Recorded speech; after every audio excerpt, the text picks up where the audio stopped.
We had the kind of marriage that people would look at and go, okay, I want a marriage like that when I grow up. We loved doing life together. We loved our children. We loved everything that we did. We were leaders of the church. We were leaders in our whole city.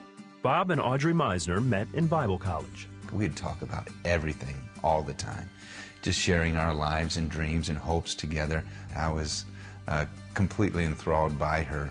I felt so safe with Bob because he loved God. I felt like I could be with him forever. They married, started a family, and dove into ministry work. They had big dreams for the future. With our desire to be world changers, what you got to do is work. We were pastoring a church and also working for my mom and dad and their TV ministry. I had no idea how hard it would be. A few months into the marriage, Audrey realized that Bob's communication style was completely different. He could easily confront me if something was wrong. So what I made a vow in my heart was, I am going to do everything possible so that he will never yell at me again. And I became the ultimate performer and the ultimate pleaser. By now, the Meisners were hosting their own television program, and the hard work of ministry took a toll on Audrey, who was afraid to speak up. The busyness got so tiring and so exhausting. And so I remember stuffing down those feelings because I knew Bob loved the church, and so I could never tell him how I really felt. This continued for years, and then a family friend from church began spending more time with the Meisners. He was extremely energetic and playful and liked to be with our kids. And he was fun, he was young, he reminded me of being a kid again. He didn't have a family. It was very natural, at the beginning, and we'd invite him, to be in holidays with us and so forth. But this new family friend began giving more attention to Audrey. He would overly flirt with me. You're so beautiful. I want to find someone in this world that could even be half as amazing as you. Something in my heart gravitated towards that, and I thought, that's what I need. Over time, their relationship grew closer. I knew something had changed in my heart when I knew he was coming over, and I wanted to look really good when he got there. And I felt like I was in control. I felt that I could have a relationship with a young guy in the church and just help him out. And I had no reason, to doubt her love for me. I mean, we were still, extremely intimate with each other, loving with each other. So I thought everything was fine. But Audrey's desire for the other man grew stronger. Our shoulders would bump or his hands would touch mine, and I'd start to notice my reaction to that was like, oh, that felt good, that he touched me. I really told myself I can have it all. This relationship won't really affect the rest of my life. And I began to notice myself lying so that I could be alone with him. I just dove in and said, you know what, I've gone this far anyway, I'm just going to do this. And that's when it became sexual. Our relationship became sexual. The affair continued for 3 weeks. I just lied to the people I love the most in order to get away with this guy and be inappropriate sexually and have an affair. This is not me. Audrey realized she couldn't continue living the double life and ended the affair. Now she had to tell her husband of 17 years what she had done. I was scared out of my mind. I was shaking. If it came down to a choice of who I would choose, there was never a question in my mind. I wanted my husband and my kids. I haven't confronted him for 17 years of little things.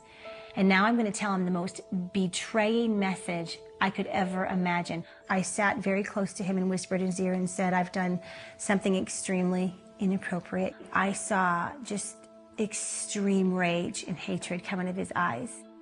This wasn't just a little mistake. This wasn't just a little oops or a hiccup. And I wanted to, punch holes in walls, slam doors, express some anger or rage. I felt so much shame for what I did and so much deep regret. All I wanted to do was get her fixed. She's the problem. She had the affair. Every happy memory of 17 years of marriage was gone. My head was screaming with words, she doesn't love you. She's never loved you. Your marriage has been a farce.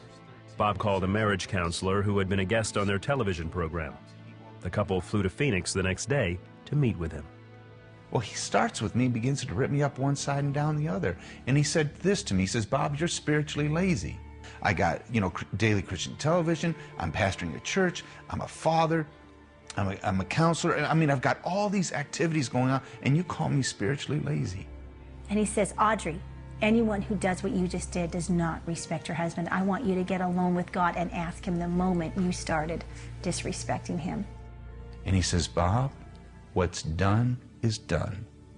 What I need to know is whether or not you will become the man of God that you need to be to keep your family together. Before you go to bed, you will get down on your knees and you will pray with each other. I can't remember the last time we had prayed with each other. The only words that we could get out were, God, we need you. And we cried and we cried. Every part of our relationship had to come to a new level of transparency. All of a sudden, there was no room for any secrets. But one big secret was yet to be revealed. A few months later, they received news from the doctor. Audrey was pregnant. I had had a vasectomy, so I knew, that it wasn't me. He must have seen the fear all over our faces, because he immediately followed that statement with the question, do you want to continue the pregnancy? And I immediately answered yes, without a doubt. I was scared out of my mind. And yet, that was the first moment I felt strength from Bob. Before, everything inside of me wanted to punish her. Now I recognize that she's carrying a baby and that she needed my help. This baby's going to need parents. I want to be that dad. Bob and Audrey resigned from their positions, moved to Phoenix, and told their children what was going on. We knew that it was a biracial situation and that our children needed to know. I was so scared that my kids would be messed up because I'm one of those moms that I love my kids more than life itself. They walked in seeing a mom and dad sitting on the floor crying. I spoke to them how I loved their mom and that we're a family and that we belong together and that I'm not going anywhere. And with her held in my arms and covered, I looked at them and I said, you're going to have a baby brother. 5 months later, Bob and Audrey rushed to the delivery room. It was one of the most beautiful days of my life.